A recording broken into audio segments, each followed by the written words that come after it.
Kahit ngayon po, O Diyos, nakikita mo po ang bawat mga katawan namin na hindi lang po napapagal. Mga katawang may karamdaman, mga buhay na masalimuot, mga damdaming nasasaktan. Ngayong oras, O Diyos, inihiling po namin yung habag mo. Katagpiin mo po ang bawat isa po sa amin. At mangyari po ang maganda mong kalooban sa bawat isa po sa amin. Nawa, O Diyos, ito po yung makita mo. Ang buhay namin ay para sa iyo. Ang ginagawa namin ay dahil sa iyo po. Kaya patuloy mo po kaming samahan sa pakikinig po namin ng iyong salita. Ikaw lamang po ang pwedeng magbukas ng mga puso't isipan po namin para merong pong mapaglagyan ang inihanda mong salita mo para sa bawat isa po sa amin, na ito po yung kailangan po namin na maging gabay namin sa araw-araw na buhay po namin. Samahan mo po kami, O Diyos, tulungan mo po kami na may baba po namin ang sarili po namin.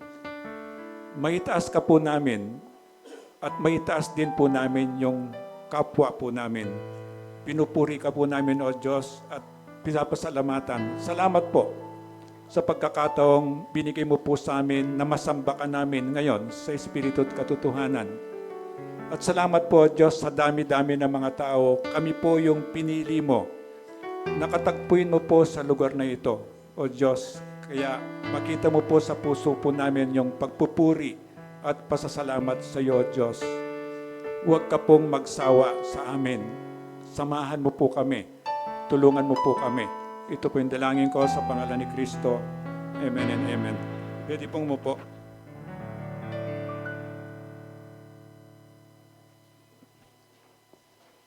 So, good morning. Samahan nyo rin ako manalangin na nabigyan tayo ng Diyos ng Sunday school teacher. Kasi kawawa yung mga bata eh. Ang kinakausap ko matatanda, hindi nila ako naintindihan sa mga sinasabi ko.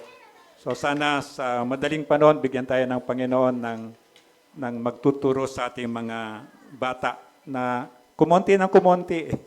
Dati marami tayong mga bata. Anyway, salamat sa Diyos, bagong araw na binigay niya sa atin. At salamat sa...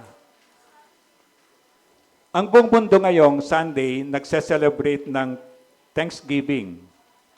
Buong mundo. This is the Thanksgiving Sunday ng Kristyanismo, na sana ngayong araw na to, di ba tinitingnan ng Diyos ang puso natin. Sana may makita siyang ganito na nagpapasalamat tayo sa Kanya. Natandaan niyo yung 3 may ketong na pinagaling ng Diyos, ay 10 may ketong pinagaling ng Diyos. Siyempre tuwang-tuwa sila, kahit ikaw, di ba? Tuwang-tuwa sila na pinagaling sila ng Diyos. Doon sa 10, merong bumalik na isa para magpasalamat kay Jesus. And then, siyempre, natutuwa si Jesus. Parang sa atin, ang daming ginawa ng Diyos sa atin, di ba? Pero sana, para tayo yung isang yon na bumalik kay God para magpasalamat. Siyempre, tuwang-tuwa si Jesus. Pero, nagtanong si Jesus, di ba sabi niya, 10 kayo? Asan yung 9? So this Sunday, sana ito yung makita ng Diyos sa puso natin na mag-isip ka ngayon, kaibigan. Ang dami kahit mag-isip ka lang ng isa na gusto mong pasalamatan ng Diyos at ibulong mo sa Kanya. Salamat po, Panginoon, sa anak ko. Salamat po sa asawa ko. Salamat po sa pag-aaral ko. Salamat po sa kalusugan ko. Salamat po sa pagmamahal mo po sa akin. At sana pag tinignan ng Diyos ang puso natin, tayo din, nagse-celebrate tayo ng Thanksgiving. Wala tayong turkey Meron tayo manok, tapos pakpak pa. Pero ngayon daw, hindi raw manok. Kasi Thanksgiving Sunday daw, hindi raw manok ngayon. Kasi may alaga si Jan ng pugo Huwag naman sana ng pugo. So anyway, ano man yon, meron tayong reason magpasalamat sa Diyos. At sana ngayong umaga, ito yung makita ng Diyos sa puso natin. God, thank you po. Thank you po kasi nandyan ka. Hindi mo inalis ang paningin mo sa akin. Ang dami na yung sinimulan mo sa akin, tatapusin mo. Bibigay mo yung pangangailangan ko, hindi mo ko iiwanan. Ang dami nun eh. At ang Diyos, sa lahat ng pangako niya, kapag pinaalala mo sa Kanya, alam mo yung sagot niya, yes. Parating yes. Sabi naalala mo yung pangako niya, Panginoon, di ba sabi mo, hindi mo ako pababayaan? Sagot ng Diyos, yes. Panginoon, di ba sabihin mo, babaguhin mong asawa ko? Sagot ng Diyos, yes. Lahat po ng pangako ng Diyos, tandaan mo, isa lang ang sagot ng Diyos, yes. Kasi siya ang true promise keeper na lahat. So, Book of Acts, salamat sa Diyos sa gabay niya na tinuturuan tayo bilang simbahan, tayo bilang mga mananampalataya kay Kristo, kung paano tayo mamuhay. Of course, transition book ang Acts. So, hindi lahat doon medyo kukunin natin. So, yung magaganda lang kukunin natin, ito yung in-apply natin. So, last week, ito yung kaligtasan, ang question. Sa gawa ba ako maliligtas sa pamamagitan ng gawa o sa kagandahang loob lamang o yung sa English, yung grace? Ito yung pinag-aralan natin last Sunday at ngayon meron na tayong sagot doon, di ba? Ang sabi niya ngayon naman, ito yung kaligtasan, alam na natin yung sagot. Only by grace. Kagandahang loob lamang ng Diyos. Kagandahang loob sa English, ito yung grace. Ito yung grace lamang. Nung binigay ng Diyos ang grace na yon, it's perfect. 100%. Wala kang idadagdag, wala kang gagawin. It's a gift. It's a free gift. Now, all you have to do is to accept it. Kaya lang, nasa iyo. At marami yung hindi pa rin tumatanggap nun. Parang pinag-iisipan pa. Pero kapag meron kang gift, hindi ko na pag-iisipan yon. Tatanggapin ko na yon. Kaya yung dalawa natin teacher doon, no, sabi ko, dumating sila. Di ba tapos ng birthday ko? Di ba sabi ko sa inyo, sabi ko, pwede namang to follow yung gift. No, biro ko lang sa kanila yon, just to make their day happy. So, tingnan natin sa Acts 15:13 hanggang 18, na again, this time, alam na natin, ang kaligtasan, it's only by grace. It's only by Jesus. Hindi pwedeng Jesus plus. Kasi siloso ang Panginoon eh. Siya lamang ang talagang Diyos. O pwede po tayong tumayo bilang respeto sa pagbasa ng salita ng Diyos at sabay-sabay nating basahin yung Acts chapter 15.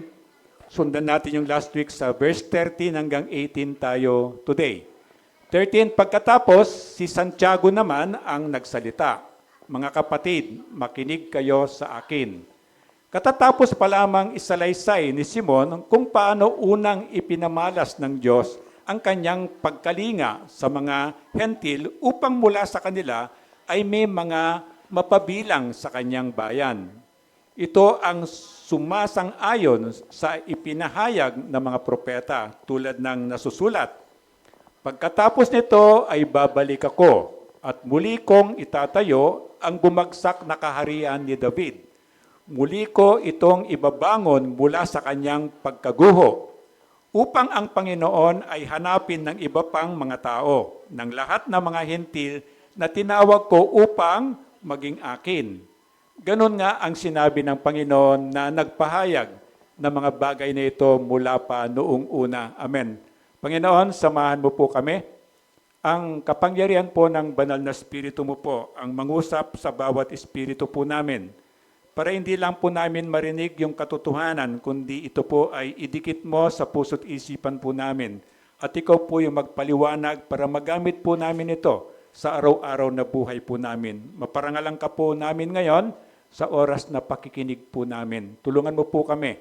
Ikaw po yung pumagitna po sa amin. Ikaw po yung mag-open, magbukas po ng puso't isipan po namin para may mapaglagyan po. Yung bawat instruction mo, kung minsan babala, yung mga gabay, paalala, na inihanda mo po para sa aming lahat ngayon. Samahan mo po kami, ikaw po yung maitas po namin. Tupindalangin ko sa pangalan ni Kristo. Amen and amen. Pwede pong umupo. So sabi niya, again, by this time, sana sa lesson natin, sigurado na tayo na yung kaligtasan, binigay ng Diyos 100% free, wala kang idadagdag. Wala ka nang kailangang gawin. All you have to do is to accept it. Paano yung pag-accept? Naniwala ka sa sinabi ni Jesus. And then, dahil naniwala ka, ito ay susundin mo. At kapag sinunod mo ito, mangyayari yung magandang plano niya. Ngayon, ang pinakamahirap sa ating mga Kristiyano, yung magpatuloy. yung magpatuloy. Na kung minsan, merong lang mga dahilan. Of course, ang devil, ang demonyo, kapag ginagawa mo yung gusto ng tao, ay gusto ng Diyos, aharang yon. So kapag tunay kang Kristiyano, asahan mo na, there is persecution. At kung minsan mahirap, ang magpe-persecute pa sa'yo, ito mga taong malapit sa'yo, ito mga taong mahal mo. But don't worry, kung hindi ka titigil, tatapusin ng Diyos kung ano man yung sinimulan niya. So by this time, sana nag-zero in na tayo, na yung kaligtasan natin, wala tayong magagawa, galing lang sa Panginoon to. At ito'y biyaya lang ng Diyos, hindi dahil sa maganda nating gawa. Yung magandang gawa, it follows.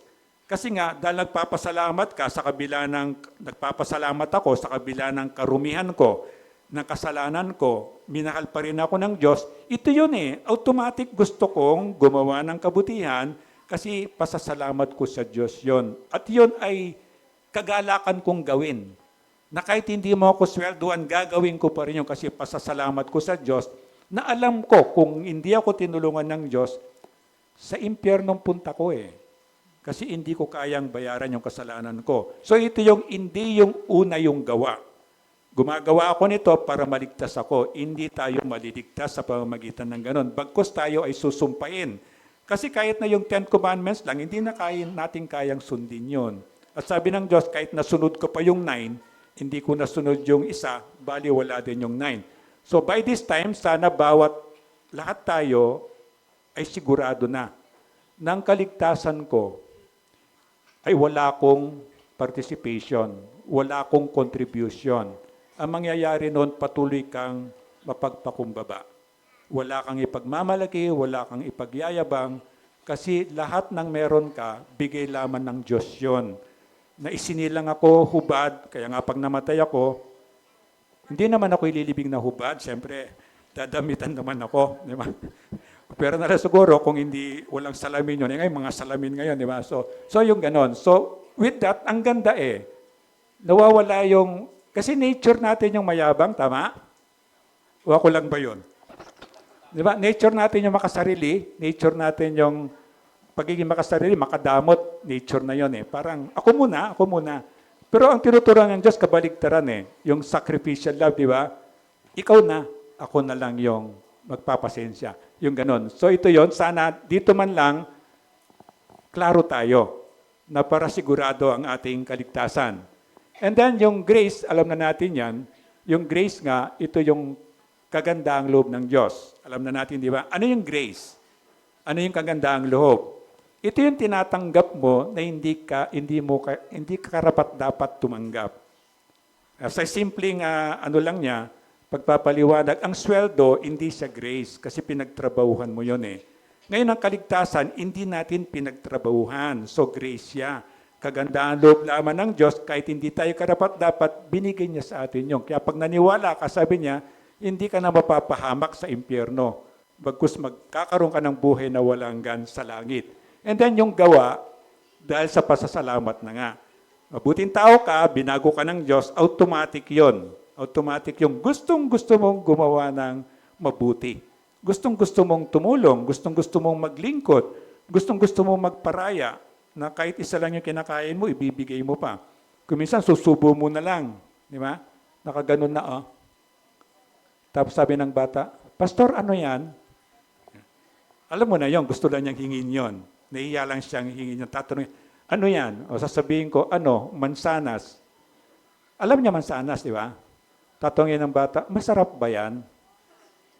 Di ba? Pero alam mo, di ba? Alam mo na gusto lang niyang humingi. Kaya lang, hinahantay natin na matutong humingi. Kasi ang hirap humingi. So ito yung kung bakit, kung minsan, mas madali pa yung mangupit, di ba? Kaysa hingi ka.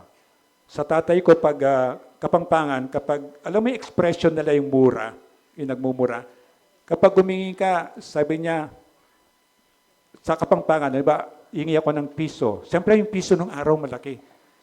Hindi lang malaking ganon, malaki yung halaga niya. Sabi ko, tatang, pahingi po ng piso. Sa Tagalog yun, di ba? Sa Kapampangan, di manyad kong pesos. Then sagot niya sa Kapampangan, nanan mo naman buking pesos. Ano man? Parang minura ka pa. Aanin mo yung piso tapos may kasabay na mura. Nung mag-high school ako, sabi ko sa tatay ko, Tay, Tang, pag humingi ako, pwede po ba kung di mo ako bigyan, okay lang po. Pero huwag mo na akong murahin. Alam mo, tinandaan ng tatay ko kasi maayos na pananalita naman. Akala tuloy na mga kapatid ko, paborito ako ng tatay ko. Hindi po. Meron lang kaming open communication. Kaya napakabuti nun. Kaya sabi niya, kahit hindi pa ako Kristiyano, kapag iginalang mo ang magulang mo, kayo mga bata, ahaba ang inyong buhay. Kapag hindi mo ginalang, kabaligtaran po yon. Totoo po yon, ang Diyos ang nagsabi. Kasi kahit ano pang klaseng magulang mo, it is your responsibility na ito ay hindi lang mahalin. Ang sabi ng Diyos, parangalan mo. Ano yung pinagpaparangal? Gumagawa ka ng stage, nilalagay mo doon yung magulang mo. Parang sa graduation, di ba? Merong stage yan. Yung pa nga yung utos niya. So tatandaan natin, yung regalo natin, bigay lang ng Diyos yan. Kaya makita ng Diyos sa puso mo yung pasasalamat. Siyempre, kung wala ka pa nun, hindi ka magpapasalamat. So kung meron man dito na hindi ka paligtas, hindi ka pa 100% na sigurado na kapag namatay ka, mamamatay naman talaga tayo lahat. Hindi ka 100% sigurado na pupunta ka ng langit. Kahit mamaya kausapin mo ako o sa simpleng pamamaraan lang. Kailangan mo ng katakot-takot na kapakumbabaan para ka maligtas. Bakit? Para aminin mo na may kasalanan ka. Aminin mo na hindi mo kayang bayaran ng kasalanan mo. Aminin mo na walang ibang daan. Maliban sa sinasabi ni Jesus, ako yung daan, ako yung katotohanan. At yung kapakumbabaan na yon, alam mo, kailangan mo ng tulong. At ang Diyos, iba-ibang pamamaraan, sinasabi niya yung tulong. Sabi niya nang dahil sa pagmamahal ng Diyos Ama, na nasa langit, ibinigay niya ang kanyang bugtong na anak, di ba? Na kung sino man ang maniwala na binayaran ni Jesus sa pamamagitan ng pagbibigay ng kanyang buhay, yun ang kabayaran ng kasalanan, ay tayo magkaroon ng kaligtasan. At kapag naniwala ka doon, sabi niya, hindi ka na mapapahamak. Bagkus magkakaroon ka ng regalo na buhay na walang hanggan. So kahit ngayon, kaibigan, kung wala ka pa ng ganun, kahit manahimik ka lang, Panginoon, naniniwala po ako, may kasalanan ako. Tulungan mo po ako. Kahit yun lang ang nabanggit mo, sunod-sunod na yon. Alam mo gagawin ng Diyos? Tatatakan ka niya. Anong tatak mo? Titira dito sa puso mo ang banal na Espiritu. Ito yung tutulong. Ang sabi ng Bible, comforter, katulong. Imagine mo, kahit mahirap ako, meron akong katulong. Ang katulong ko, ang banal na Espiritu, nandito sa puso ko. At ito yun. Ito yun, maintindihan mo, magagawa mo, maiingatan mo, lahat meron ka ditong banal na Espiritu. But without doing the first step, hindi po pwedeng shortcut. Hindi pwedeng shortcut. Bakit? By nature, proud tayo, tama? By nature, pagmataas tayo, tama? Kaya nga walang gusto magpatalo, di ba? So gusto ng Diyos, i-practice yung humility. Ano yung humility? Ito nga, lalapit ako, God. Wala talaga po magagawa eh. Sinubukan ko na lahat eh. Kaya sabi ng Diyos sa Malakay, try me. Kahit sabihin mo, God, subukan nga kita. Totoo ka ba? Ipapakita ng Diyos ang pagka-Diyos niya sa iyo. And believe me, someday, meron kang magandang kwento. Kaya lang yung first step, kahit na every Sunday nandito ka pa, kahit na gawin mo pa lahat ng spiritual discipline na yan, kahit magpakabuting tao ka pa, gawin mo na lahat, mag-alalay ka, mag-abuloy ka, maglingkod ka, without Jesus sa heart mo, wala.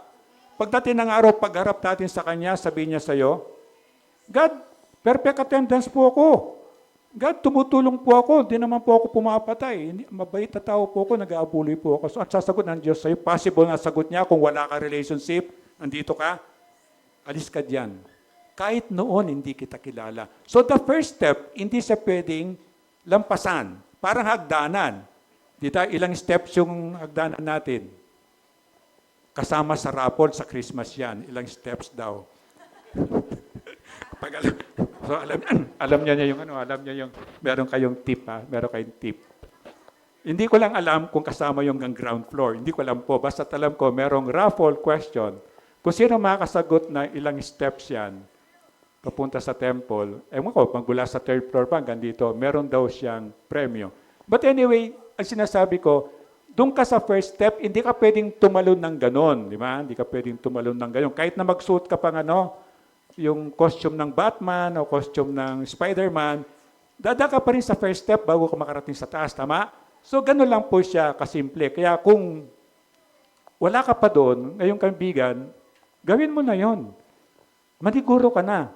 Maniguro ka na today. Salvation is today. Kung hindi ka paligtas, dapat sigurado ka today. Ngayong araw na to, Panginoon, gusto ko pong yung regalo ng buhay na walang hanggan. Gusto ko po yung kaligtasan. So, grace lang ni God yun. At kapag nakita ng Diyos na hindi lang legit, gusto niya talagang sincere ka, ibibigay po niya yon. Don't worry. And then, Ganges River. Ito po yung, sabi yung pinakamalaking river sa India po ito. Alam po, nakikita niyo ito sa mga documentary. Ito yung pinakamaruming river sa lahat ng river.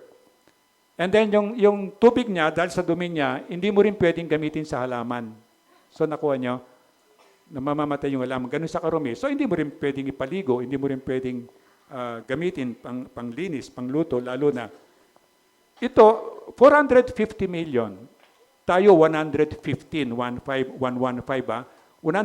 million tayo sa Pilipinas. So 450 million ang nakatira sa gilid-gilid nun ng Ganges River na yan. So ito, sinasabi ng mga scientists, para siyang, alam niyo yung Poso Negro, sa taga Manila, hindi na lang. Poso Negro, di ba? Sa probinsya kasi, wala namang sewerage ang municipal, di ba? So gagawa ka ng sarili mong Poso Negro. So sabi nila, it's like a giant Poso Negro. Bakit kamo? Itong 450 million na nakatira sa gilid nito, lahat ng dumi nila doon binubuhos. And then, every 12 year, 12 taon, meron silang festival doon, parang piyesta. Ito yung pinakamalaking religious gathering sa buong mundo. Na tens of millions ang pumupunta ron. Ano ginagawa nila? Maliligo. Kasi sa paniwala nila, yung ilog na yon ay sacred at nakakalinis yon.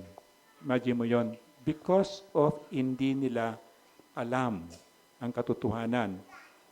Kaya dito, ang India, siya yung pinakamalaking population. Sumusunod ang China. They have 1.4 billion, hindi million. Tayo 115 million. 1.4 plus billion ang population nila. So kayong kamukha ko Kristiyano, unreached people po yan. Kailangan nilang maligtas. Pag hindi nila narinig ang magandang balita, pag namatay sila, they will go to hell. Kapares din sa atin. So ibig ko sabihin, kung ikaw iligtas na, baka naman kinakausap pa ng Diyos, abutin mong mga yan. Hindi mo kailangan pumunta ng India. Di ba? Yung iba sa atin, nilalapitan ng Bombay. Di ba? Yung mga ganon, di ba? E di kaibiganin mo yun. Kaibiganin, malay mo, ikaw ang gamitin ng Diyos para later on, kaibigan mo na siya. At siyempre, kung umuutang ka man, tapat kang magbayad, magtaka siya sa'yo.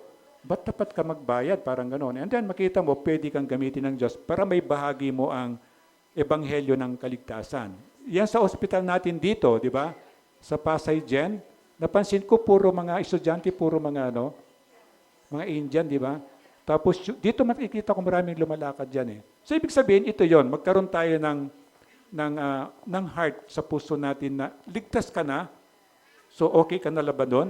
Paano yung iba? So magkaroon tayo ng pagmamahal din sa iba.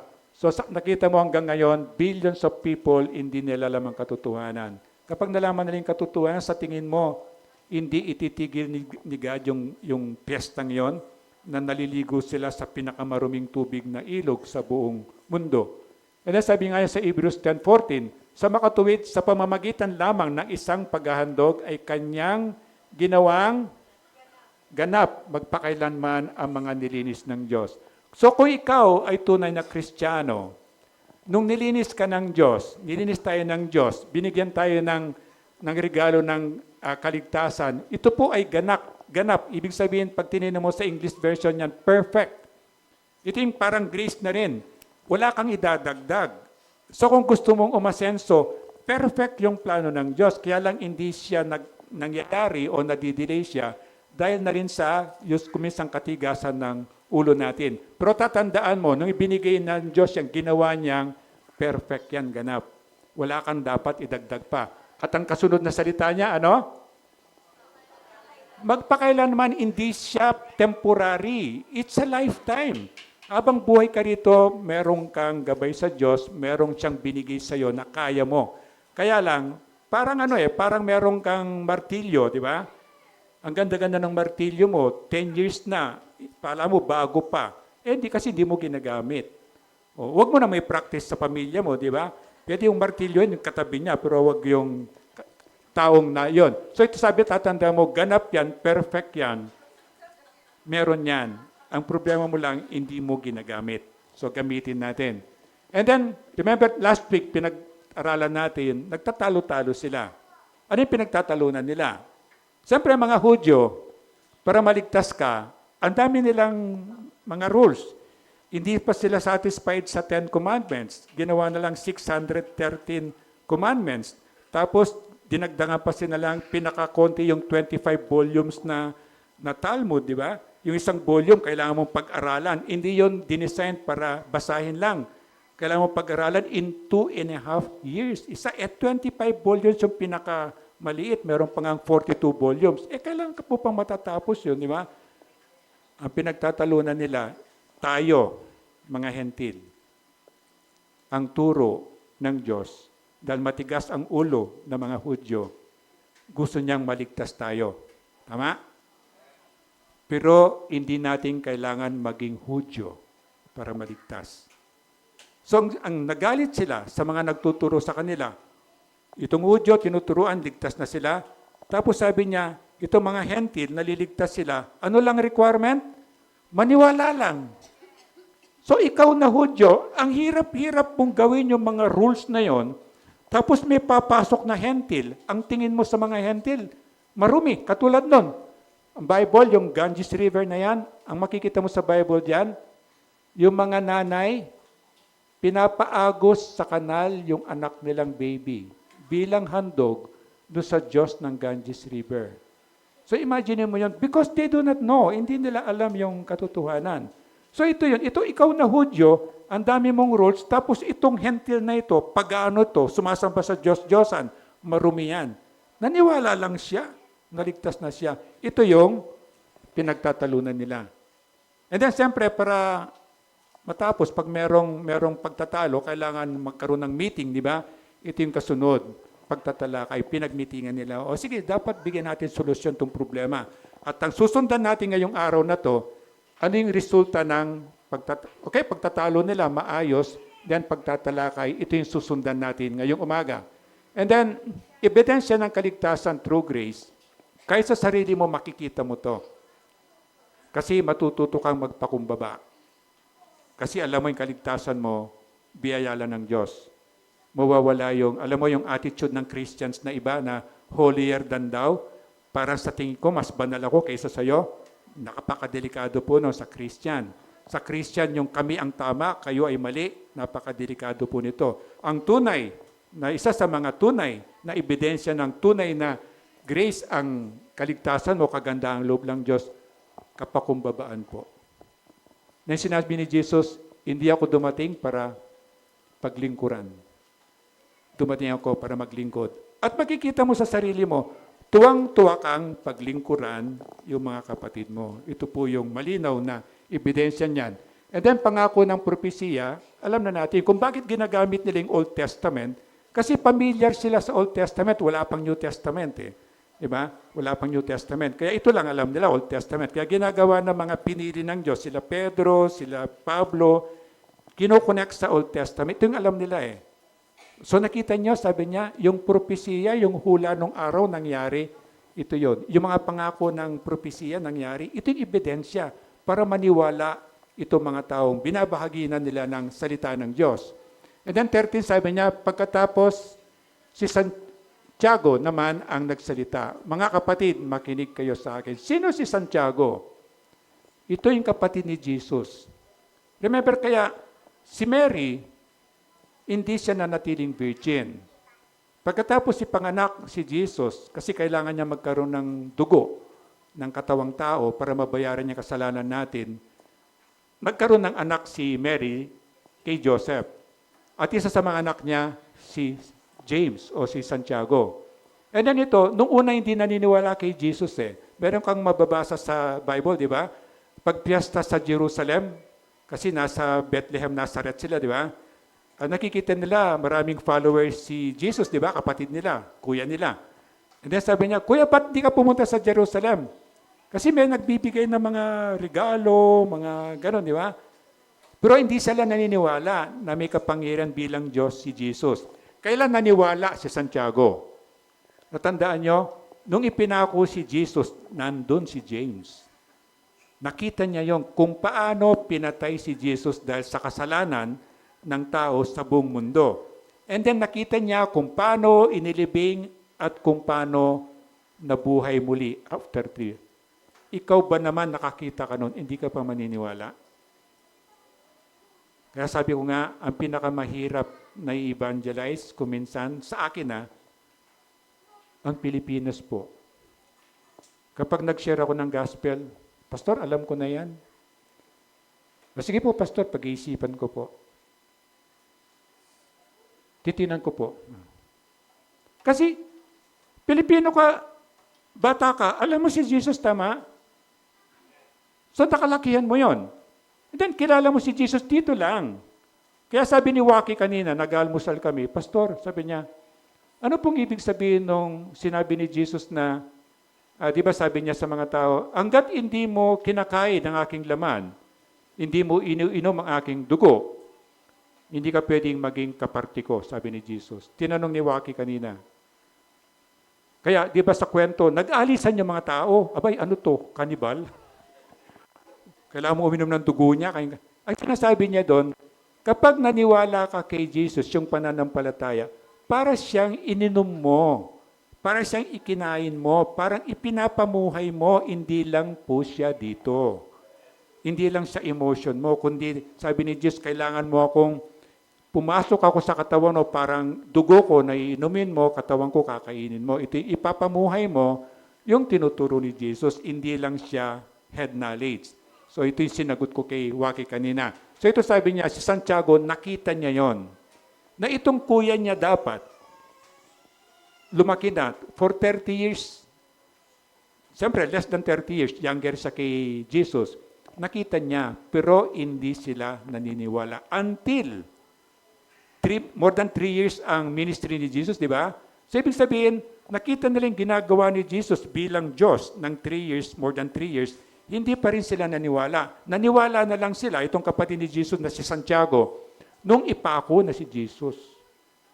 Kung ikaw, kapatid mo si Jesus, doon sa panahon na yon, kuya ko siya, di ba? Older sa akin si Jesus ng ilan. Nakita ko yung pamumuhay ng kuya ko, walang kasalanan. Tama? Kapatid ko siya Walang kasalanan. Hindi katulad ko na ang kuya ko walang kasalanan, ako meron. And then nakita ko yung kuya ko, alam ko wala siyang kasalanan, ipinako siya. O hindi ka pa ba maniniwala sa nasabi ang kuya ko? Yun, naniwala siya. At dito, sa kwento natin, doon sa simbahan nila, sa grupo nilang yon, mukhang siya yung president o chairman. Siya yung pinuno doon, kaya siya yung nagsasalita.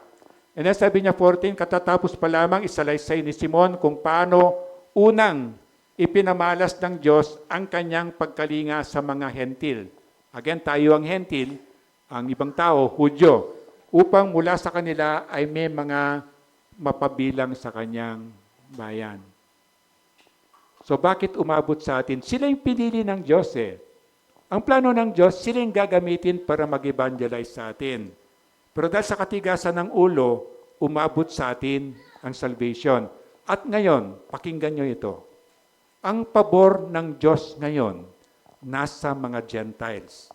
Kaya ngayon, ang mga Gentiles, mga Pilipino o mga hindi Hudyo, yung pumupunta sa Israel, Sila yung ginagamit para mag-evangelize doon. Naniniwala kayo doon? At ang Israel, hanggang ngayon, kasama siya sa 1040 window. Kailangan po nila ng missionary doon. Kailangan nila, kahit na Christian ka, kahit pumasok ka ng trabaho doon, pwede ka pong gamitin ng Diyos. So, kailangan nila ngayon. At ang ginawa nila, alam ko kung tama pa yung accurate pa yung information ko, you don't need a visa to go there sa Israel. So ito po, imagine mo, kasama sa mga bansang kailangan nilang makarinig ng salita ng Diyos. At ibinigay sa atin ng Diyos, mga hentil ngayon, yung pabor na yon. Na kapag sinare natin yung gospel sa kanila, maniniwala sila. Kasi sinasamahan tayo ng Diyos. Pero, until the time of the Gentile is finished, may hangganan lang yon. Ibabalik pa rin po ng Diyos sa kanila yung unang calling nila.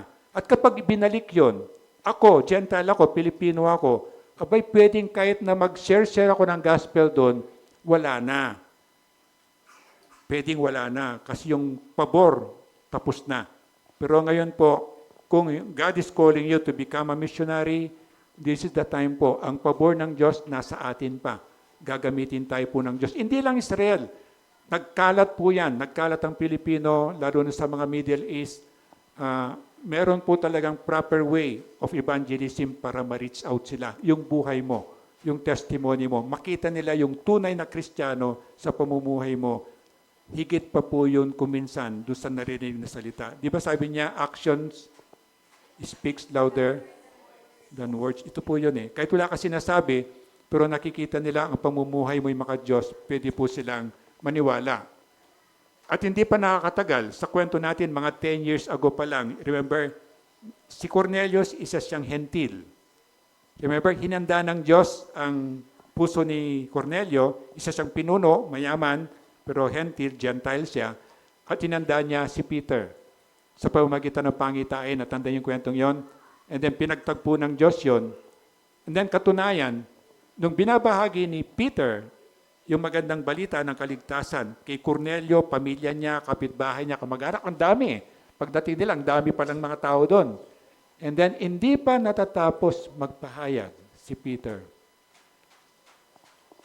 Pinuspos po sila ng banal na espiritu. Dito, ang ginagamit na example ni Paulo. Hindi niyo natatandaan niyo yung doon?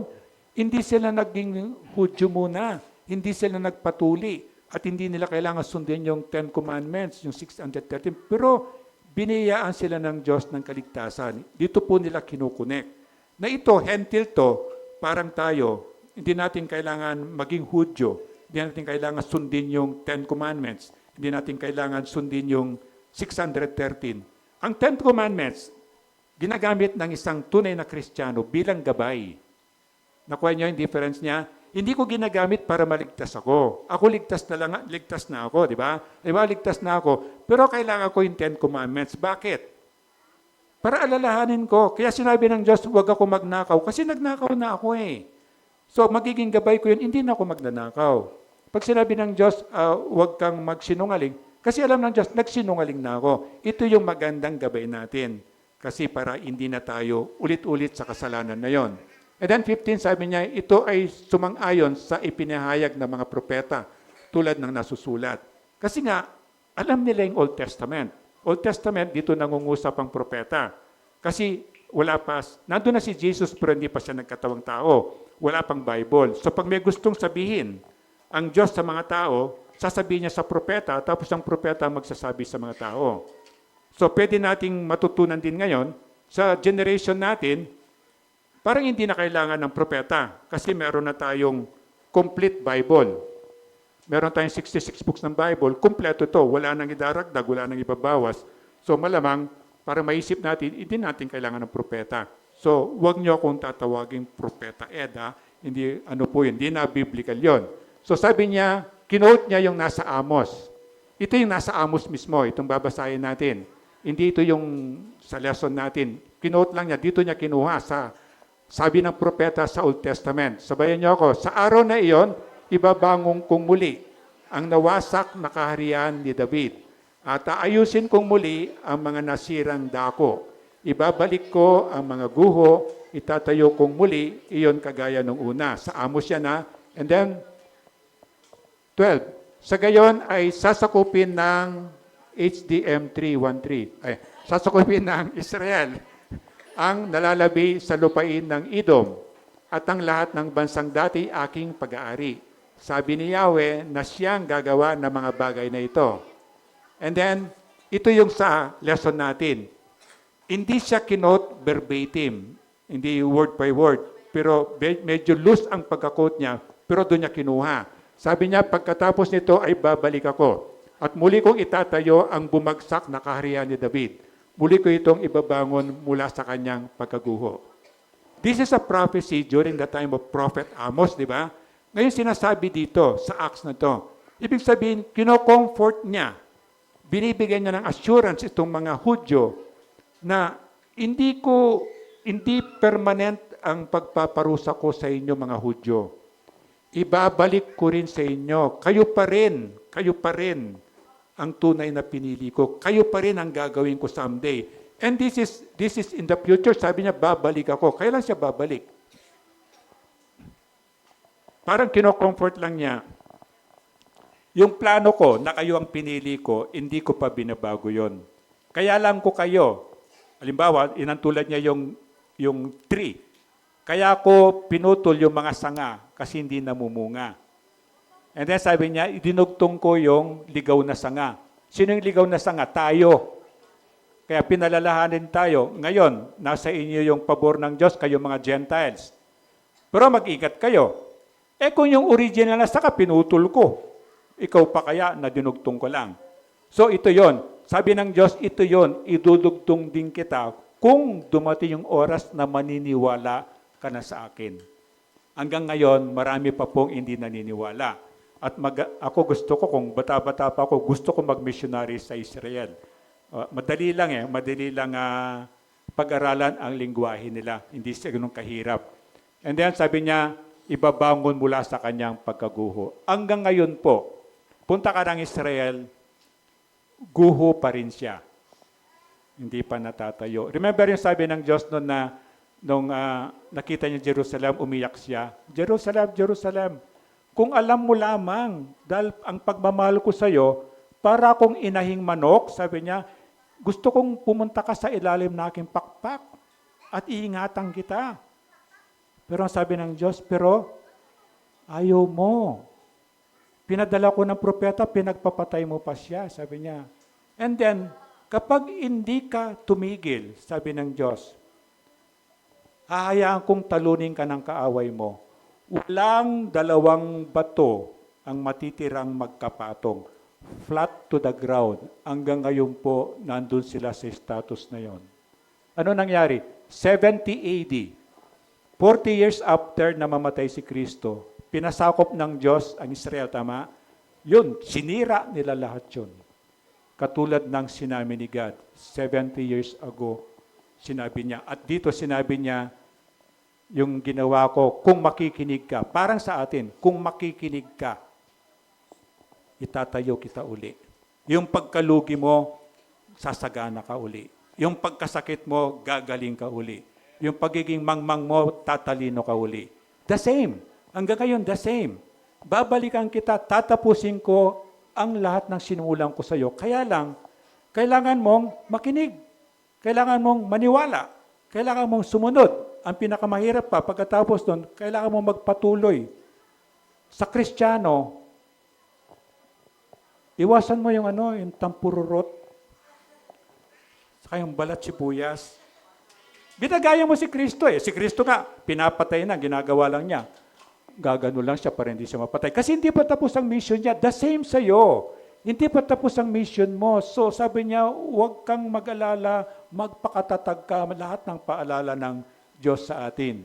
And then 17, upang ang Panginoon ay hanapin ng iba pang mga tao ng lahat ng mga hentil na tinawag ko upang maging akin. Nasa atin ngayon ang pabor ng Diyos, tayo mga hentil, di ba? Tayo mga Gentiles. Kaya kapag nag-share tayo ng gospel, may power na naniniwala yung mga tao kasi pangako ng Diyos sa'yo. Sabi niya, go and make disciples of all nations, baptize them in the name of the Father and the Son and the Holy Spirit. Sabi niya, and teach them to obey my commands. Huwag kang mag-alala, sasamahan kita. Nandun yun eh. So merong power. Kaya lang, merong hangganan. At pagtapos na yon, ibabalik ng Diyos sa mga Hudyo uli yung pabor na yon. At sabi niya rito, nabasa niyo yung iba sa'yo, nabasa na natin yun, di ba? Pagdating ng panahon na to, 10 hentil ang hahawak sa damit ng isang Hudyo para maligtas. Because the favor was given back sa mga Hudyo. Kaya bang nandito sa atin ngayon, hindi mo kailangan pumunta ng Israel. Huwag mong takutin yung mga Indiano dyan. Pwede kang manalangin, tama? Pwede kang manalangin. Panginoon, yung mga taga-India dito sa Pilipinas, hindi ko man po sila kilala. Pwede po magpadala ka ng tao, may bahagi salita ng Diyos. At kung gusto mo po, ako po, gamitin mo po ako. Yun eh. So, there is a lot of ways pwede natin gawin. Mangyari pa rin yung mabuti ng kalooban. Kasi, sabi niya, wag na nating antayin to. Na ako nagsalita, hindi ka na maniniwala, lalo na. Ang mangyayari lang dito, merong Hudyo na magsasalita dito. Kasi sabi niya rito, yung panahon na to, 10 hentil, 10 Pilipino, ang hahawak sa damit ng isang Hudyo para ano? Para maligtas. Dahil ang favor, God will give it back sa kanila. Sila talaga ang chosen people. Kaya nga, kahit ito lang, naisip mo to, pasasalamatan mo, tama? Na nandito ka, naintindihan mo ito, naririnig mo ito, kasi pinili ka ng Diyos. Pinili ka for a purpose. Inuna ka niya, kasi marami pang nandun sa huli. So, inuna ka niya, pinaalam niya katotohanan, hindi para maging sa sarili mo lamang. Di ba? Hindi tayo dapat nabubuhay para sa sarili lamang. Kakantahin ko sana, pero ano yung boses ko eh. Wala sakit. So, sabi niya, kailan mangyayari ito? Evidence sa Bible, sa tribulation. Ano yung tribulation? Ito yung 7 years. Na lahat ng puot ng Diyos, ibabagsak niya sa lupa. Pero ang tunay na Kristiyano, mga anak ng Diyos, wala na sila dito. Ito yung tinuturo ko, ito yung stand ng simbahan natin. During the rapture, di ba, sa isang kisap mata, maiksi pa doon, it's a fraction ng kisap mata. Babaguhin ng Diyos ang lahat. Lahat ng may tatak, lahat ng may banal na spirito sa puso, parang ganun lang, mawawala. Hindi bababa si Jesus sa lupa. Dito lang siya sa alapaap. Susunduin niya lahat ng naniwala sa Kanya, lahat ng may Holy Spirit, lahat ng may tatak, lahat ng Kristiyano. And then susunduin. Siyempre, kasama ako doon. Susunduin niya ako. So pagdating mo next Sundays, wala na ako dito. Siyempre, nandun ako. Nadali niya ako sa langit. And then, pero sabi niya, uunahin niya yung mga namatay na. Yung mga bago sila namatay, naniwala kay Kristo, naging Kristiyano, bubuhayin sila. Katulad ng tayo, halimbawa ngayon nangyari yon, papalitan yung katawan nating hindi namamatay, hindi nabubulok. And then, pero unahin yung mga namatay muna. So kahit na kinremate mo pa yan, naagnas niya, binaon mo sa lupa yan, nilagay mo sa yan, bibigyan ng Diyos ng katawang hindi namamatay, hindi nabubulok yon. And then, sabay-sabay dadali ni Jesus nandito sa sa ulap, ihatin niya sa langit. And then lahat ng hindi naniwala, matitira. Siyempre, wala nang worship, kung wala na ako, wala nang maglilinis dyan, punta kayo rito, bahala kayo, marumi dyan, wala na kayong drinking water, wala magpipilter. Pero hindi lang yun eh. Pero meron pang pag-asa. Yung tribulation, 7 years, di ba? Yung nakikita mong parusa ng Diyos sa Revelation, yung katakot-takot, nakakatakot na mangyayaring yon, gagawin po during these 7 years. And then, of course, ngayon meron ng Antichrist. May darating pang maraming Antichrist. Pero yung pinaka-final Antichrist, ito na yung si Jesus ang lalaban kasi hindi pwedeng labanan ng tao. And then ito na yon. Merong iiwanan ng Diyos, hindi mararapture. 144,000 na lalaki na hindi pa sumiping sa babae, sila yung gagamitin para mag-evangelize. At ito po, mga Hudyo ito.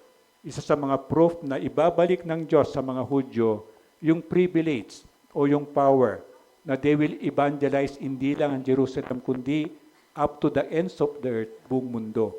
At doon ibabalik ni God yung favor niya sa kanila. Sila yung gagamitin niya uli. Kaya sabi niya sa 18, ganoon ang sinabi ng Panginoon na nagpahayag ng mga bagay na ito mula pa nung una. Ito yung sinasabi sa Old Testament pa lang, sinasabi na ito eh. At ngayon pinapatunayan para maniwala kayo, sabi niya. So, grace plus, hindi tayo maliligtas, o Jesus plus, hindi tayo maliligtas. Ano yung grace plus?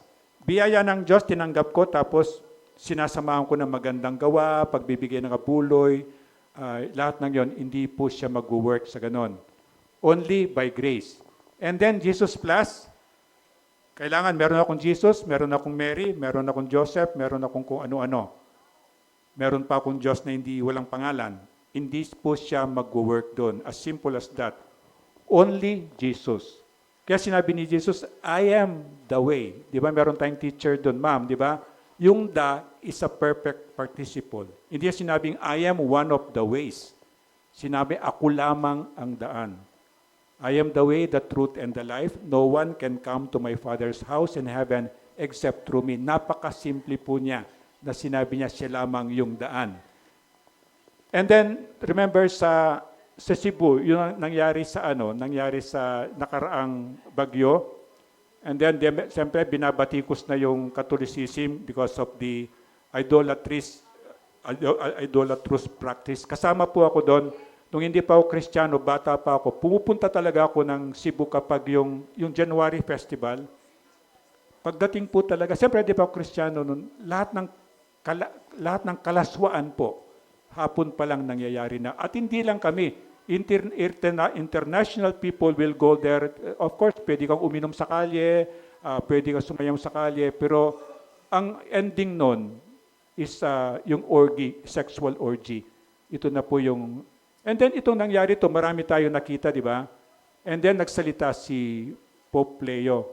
Sinabi niya na si Mary hindi siya co-redeemer ni Jesus.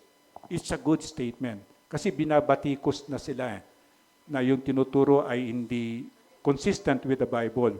Alam mo, pinag-pray ko noon, sana merong isa sa kanila, o si Pope Leo, sana alam niya yung Bible, sana i-bless siya ni God, sabihin niya, sorry po, mali po yung tinuro namin sa inyo.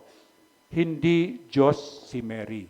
Hindi siya nanatiling virgin. Ito po hanggang ngayon, pinagpipray ko yon. Na kasi gumagawa na ang paraan ng Panginoon. At sila nagsabi, ang ginamit nilang word, hindi masyadong malinaw sa tao. Mary is not co-redemptrix, parang ganon eh.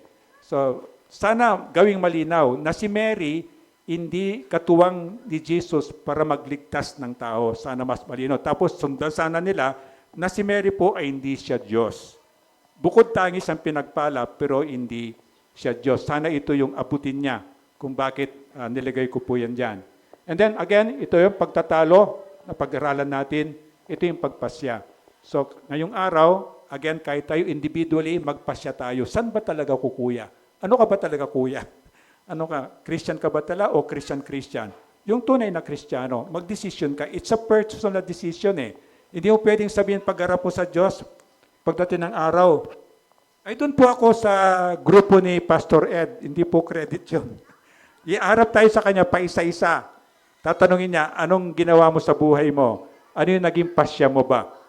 Ano bang naging pasya mo? Ito po yung sasagutin natin. So naniwala, tinanggap ang Espiritu Santo by grace lang para magpasalamat tayo. Ang pinakasimpleng salita lang, yung Holy Spirit, Espiritu Santo, hindi siya pwedeng manahan sa puso ng hindi mananampalataya. Malinaw po tayo doon, ha?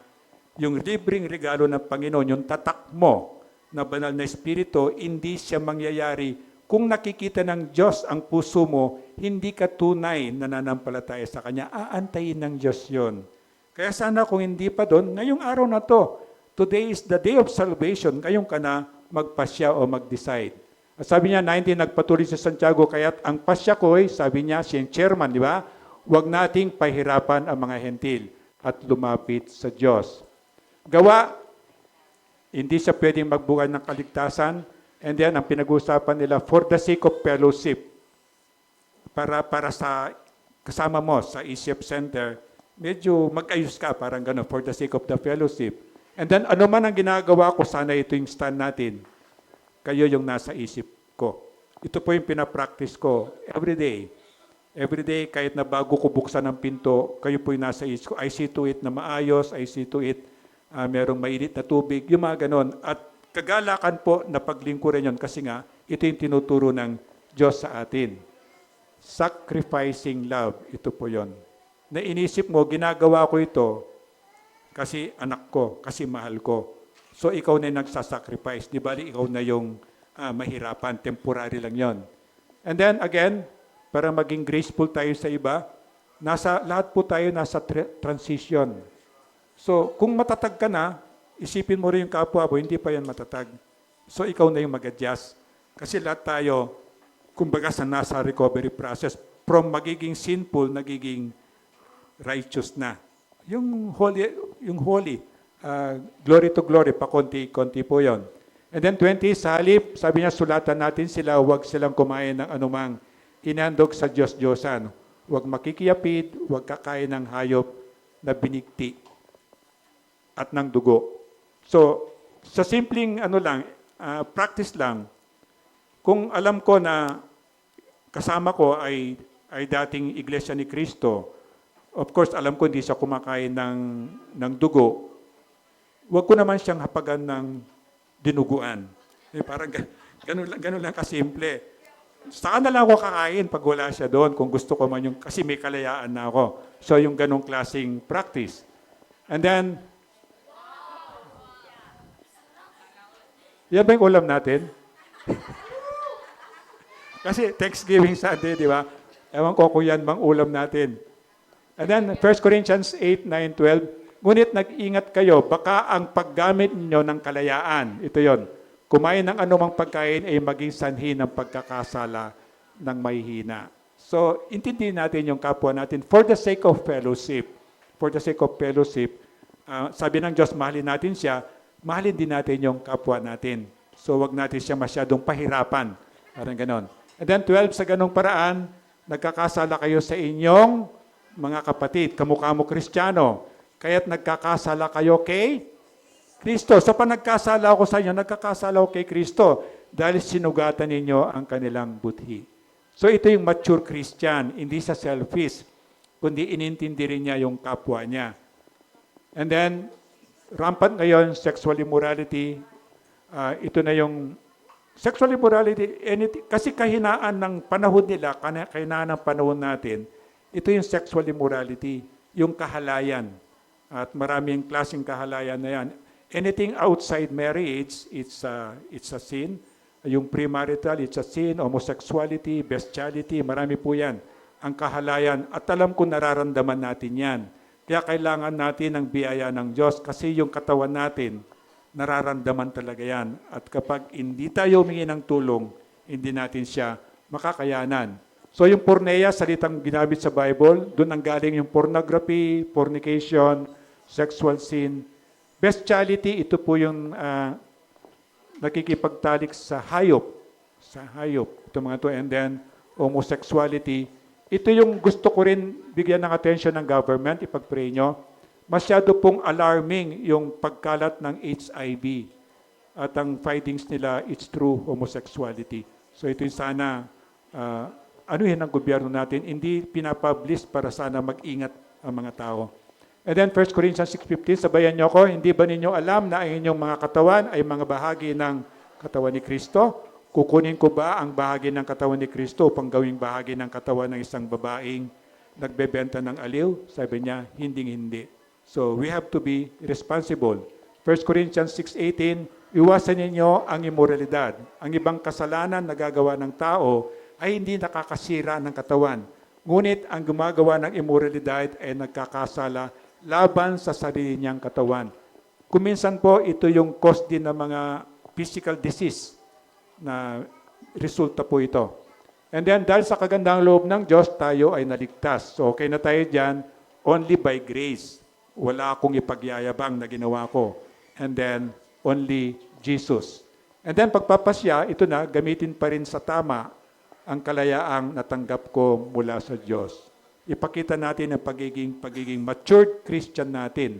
Pagiging matured Christian, sacrifice. Iuuna mo yung kapwa mo, ituring mong better than yourself. Ito po yung sacrificial love. And then tayo po tumayo at manalangin.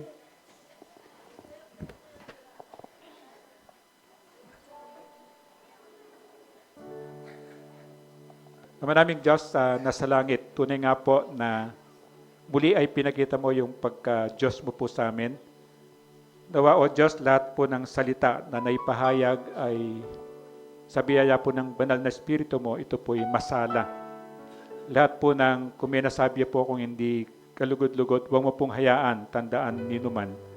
Bagkus o Diyos, yung kapikinabangan ng salita mo ay ikaw po yung magdikit nito sa puso po, isipan po namin. At magamit po namin bilang gabay sa araw-araw na buhay po namin.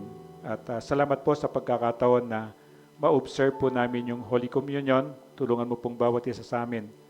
Na ihanda po namin ang bawat sarili po namin, lalo na po yung puso namin, na bago po kami mag-take ng communion para magawa po itong hindi lang basta ritual, kundi isang pagsunod po sa iyong mga kautusan po sa amin. Patuloy mo po kaming samahan, patuloy ka po namin parangalan sa lahat ng gagawin po namin. Ito po yung dalangin ko sa pangalan ni Kristo.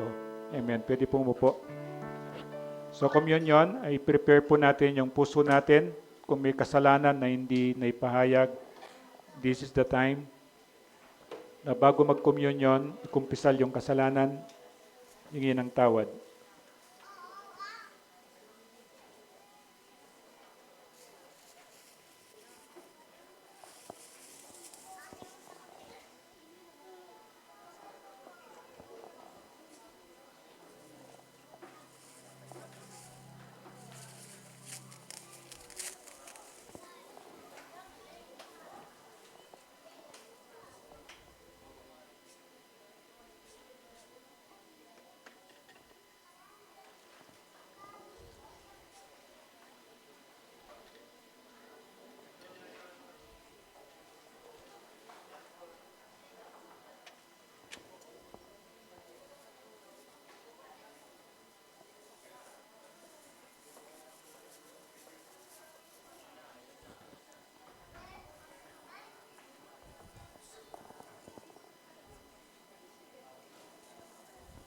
Kuya Joel.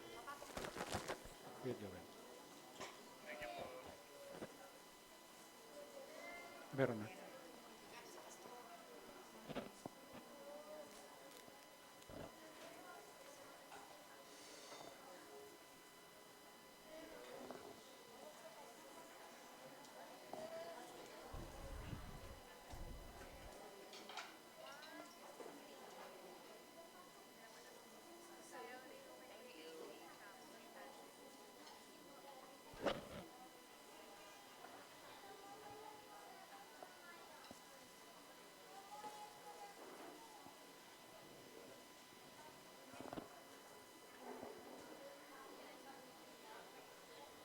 Meron na.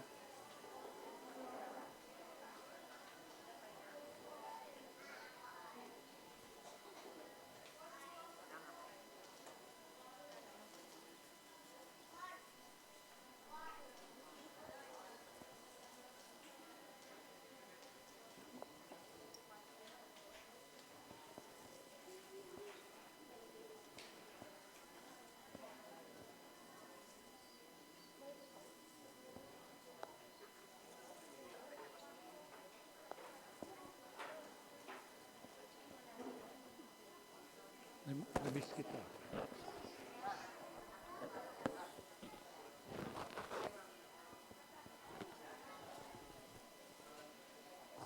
Wala. Ay, yung Diyos. Wait. Yung Diyos. JJ.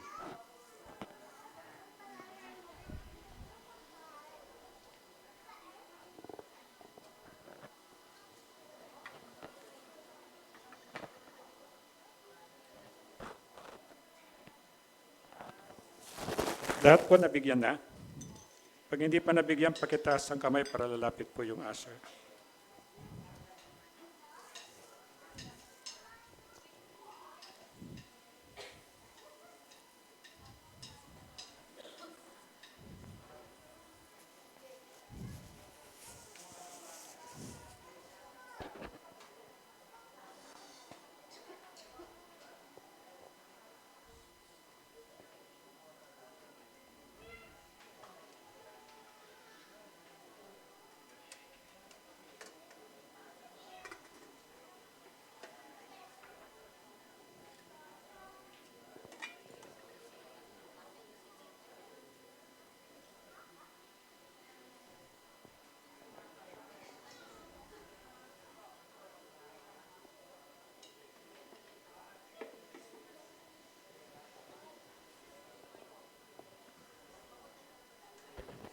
Pakitaas po yung tinapay at sumunod kayo sa akin. Panginoong Yesus, salamat po. Dahil mahal mo ako, ikaw po yung tumanggap ng lahat ng kaparusahan ng mga nagawa kong kasalanan. Salamat po sa pagmamahal mo sa akin. Ito po yung dalangin ko sa pangalan ni Kristo. Amen. Ngunguyain po siya.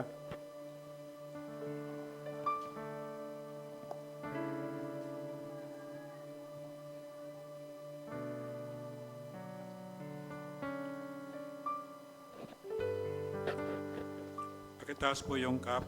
Panginoong Yesus, nang dahil sa dugo mo, nahugasan po ng lahat ng karumihan ko, nadulot po ng mga kasalanan na gawa ko. Ginagawa ko po ito bilang pagsunod sa utos mo na habang inaantay po kita para sunduin ako. Parati ko pong alalahanin kung paano mo po binayaran ang aking mga kasalanan. Salamat po sa pagmamahal mo sa akin. Ito po yung dalangin ko, sa pangalan ni Kristo. Amen.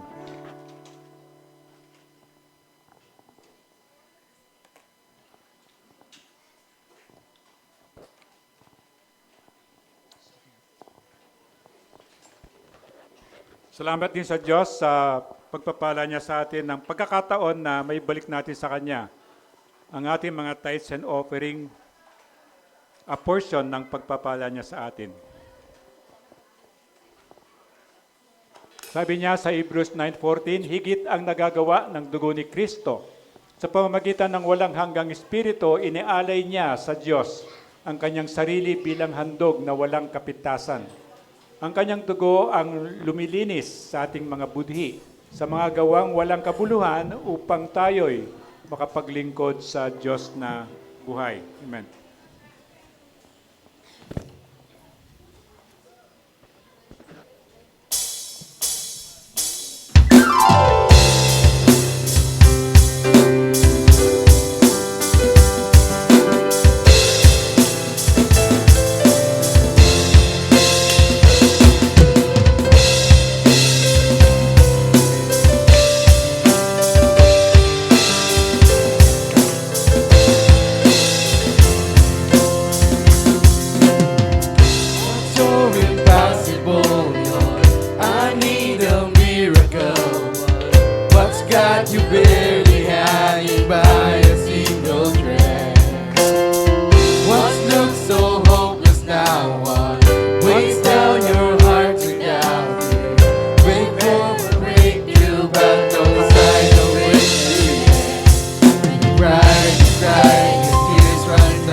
Heard every single word you're saying.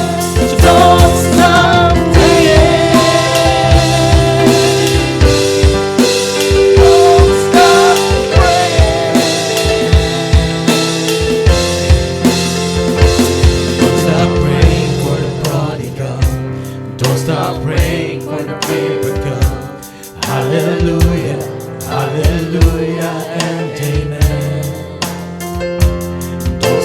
praying for petitioners. Don't stop praying for deliverance. Hallelujah, hallelujah, and amen. Don't stop praying for the sickness healed. Don't stop praying for the power revealed. Hallelujah, hallelujah, and amen. Don't stop praying for the will be done. Don't stop praying for His will be done. Hallelujah, hallelujah, and amen. Don't stop praying. Don't stop calling on Jesus' name. Keep on knocking on heaven's door. Let your knees rain out the floor. Don't stop believing. This mountain moves with just a little faith. And your Father's heard every single word you're saying. So don't stop praying. Don't stop praying. Don't stop. Don't stop praying. Don't stop. Don't stop praying. Don't stop praying.